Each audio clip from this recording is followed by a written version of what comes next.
European Chief Negotiator for Brexit Michel Barnier delivers a speech on the progress of the Brexit talks at the European Parliament in Strasbourg. The vast majority of Meps have urged EU leaders to postpone their assessment of whether sufficient progress has been made in the Brexit talks, unless a breakthrough can be found in the next round of negotiations. They overwhelmingly backed a resolution calling for the delay as negotiators prepare to enter the latest round of talks next week. The fifth round will take place before a summit of leaders in Brussels the following week, during which heads of state will decide whether the talks process can move on to the next phase. Sufficient progress must be deemed to have been made in three key areas in the talks process: citizens' rights, financial obligations, and Ireland before the process can move on to talks about the future relationship. But with just over a fortnight to go until the summit, Europe's chief negotiator, Michel Barnier, and European Commission President Jean-Claude Juncker said yesterday that more work needed to be done. The Prime Minister's speech in Florence was conciliatory. But speeches are not negotiating positions, Mr. Juncker said. We have not yet made the sufficient progress needed. Mr. Barnier told the European Parliament Mrs. May had made some openings in her Florence speech, and that the UK negotiation team began last week translating these openings into concrete proposals.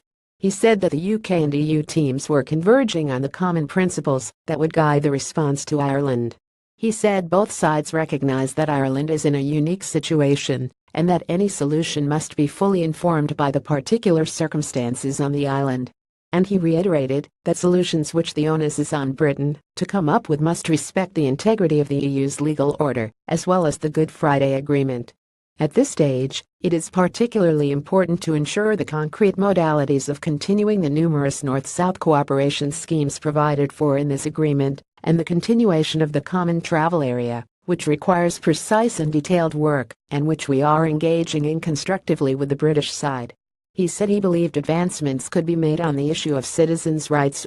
Alongside these positive points, there are still serious divergences, in particular on the financial settlement, Mr. Barnier added.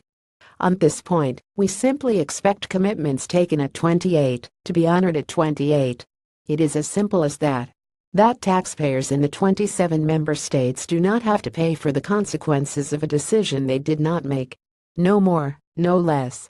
He also said there are points of divergence on citizens' rights, and that the EU shares the worry of British citizens overseas and EU citizens in the UK. The European Parliament resolution passed by 557 votes to 92, with 29 abstentions. The Parliament, although not involved in the talks process, must sign off on any final withdrawal deal. Meanwhile, German MEP Manfred Weber called on Mrs. May to sack Boris Johnson.